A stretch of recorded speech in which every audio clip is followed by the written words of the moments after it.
What's up YouTube? And recently, former WWE superstar Neville actually made a guest appearance, not even guest appearance, he's just back on indies now. He dipped out of WWE and said lose Enzo. But now returning as Pac, he actually made his debut, or return actually, to the Dragon Gate promotion in Japan. I've seen a couple people on Twitter say like, oh, I knew he was going back there, stop lying. But it's been a long time since we've seen the king of the cruiserweights actually make an appearance on a wrestling promotion that isn't WWE or anything that's related to wrestling at all. But now since Pac is back on Independence, now he's going by Pac once again, I want to go through a couple things that we could see down the line in his future of him being an independent wrestler or him just not being in the WWE anymore. Now a lot of things I'm about to say are definitely like fantasy based, but we also live in 2018 where a lot of promotions, except for WWE, even WWE actually, a lot of promotions are actually working with each other. WWE has a bunch of partnerships with Evolve and Progress and now WXW, a bunch of different places. Ring of Honor worked with Impact earlier this year. There's a bunch of stuff going on right now. New Japan, CMLL, Impact Wrestling, Lucha Underground, everyone's collaborating right now, and honestly, everything I'm about to say could sound ridiculous, does sound like some fantasy stuff,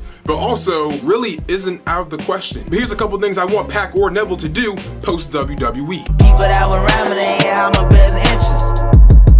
You ain't have my best interest. British professional wrestling right now is probably the hottest it's been in a long time. Especially recently with Progress having their Hello Wembley show, where they had a giant audience and a really good main event between Tyler Bate and Walter, which is now showing comparison pictures of them and Hulk Hogan and Andre the Giant. British professional wrestling right now is probably the hottest it's ever been for a long time. Now Pac obviously isn't going to be the #1 guy because, you know, as the business evolves, you want to bring in new people, put them on top. But of course, there's always a really good place for him somewhere within the whole division or the whole UK. Because, you know, he's very popular. Now, obviously, this wouldn't happen right now because he's busy with Dragon Gate, but eventually, I would love to see Neville eventually sign with WOS. Basically, World of Sport was a really big professional wrestling show in the UK back in the early 90s, I believe. I have a timeline right here. And it was shown on ITV, and it kind of fell off for a long time, and now slowly coming back. They're back on ITV, they have new champions, they're doing their own storylines right now. I believe, like, Wade Baird or Stu Bennett is, like, the general manager. And outside the other British promotions that are actually basically already associated with the WWE in some type of way, WOS is definitely the #1 British promotion that you should go to, because we can assume that most of the promotions that have some affiliation with WWE probably don't want to bring in Neville or Pac because, you know, WWE kind of hates him, a lot. They froze the man's contract. He couldn't make any money, but he grew out a sick beard. And it's one of the few promotions that actually has a television deal, so if you get him, you put him on TV, a lot of people will watch, especially British fans, because British fans are insane. They love wrestling. They love wrestling. Maybe second to football, soccer, whatever you want to call it. Football does make a lot more sense though. Like, what's a soccer? Off point, next. Keep it out with Ramen, ain't how my best interest.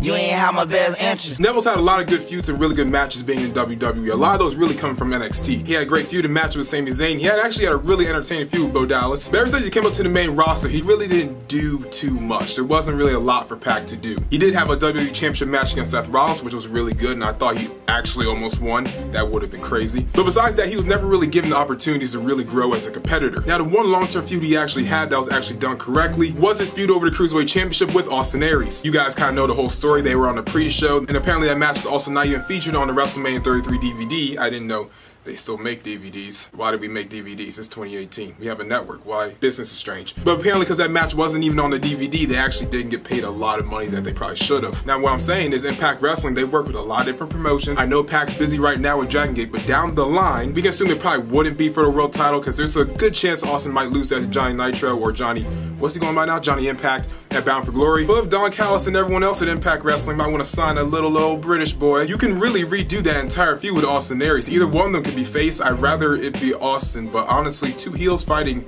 would still be really good. There's plenty of things you can do with that feud. I mean, Impact Wrestling, if you guys have been watching it, you probably should. There's a lot more focus on the in-ring competition and what they actually do rather than WWE, which is more storyline and Roman Reigns segments. So you can run that entire feud back and you can actually do it to a point that people are really gonna care about it. And also, when's the last time you ever saw a really good heel versus heel feud? Because that would be really interesting. Keep it out with Ramen, ain't how my best interest.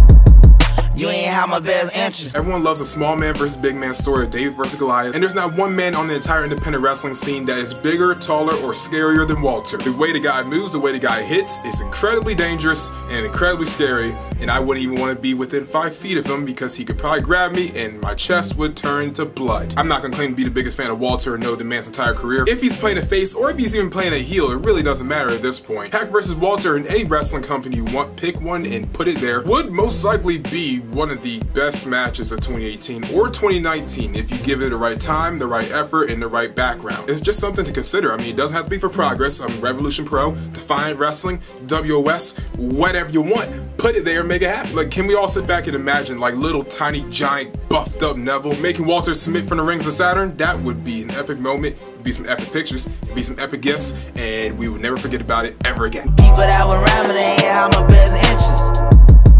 You ain't have my best interest. Neville was Cruiserweight Champion for a reason. The guy is entertaining, the guy could definitely do a lot of cool flippy stuff. In independent wrestling right now, it's about 99% flippy stuff and 1% Walter slapping the holy hell out of you. But the high flyers on the independent scene right now are not just some of the best in their promotions, but probably the best in overall professional wrestling. Think of the dream possibilities of seeing someone like ACH go against Pac, or Kushida, or Sammy Guevara. Maybe not even really a high flyer, but more of a striker like Low Key or Shane Strickland. If the whole Impact Wrestling thing I was talking about works out, maybe like a Desmond Xavier. The independent wrestling scene has so many guys that do so amazing flips and acrobatics and stuff that just makes you look like, wow, you guys should have gone to the Olympics. Why are you wrestling for like 50 bucks? To see someone with the talent of Pac face one of these guys, it's gonna be something that's gonna be GIF freaking city. There's gonna be so many flips.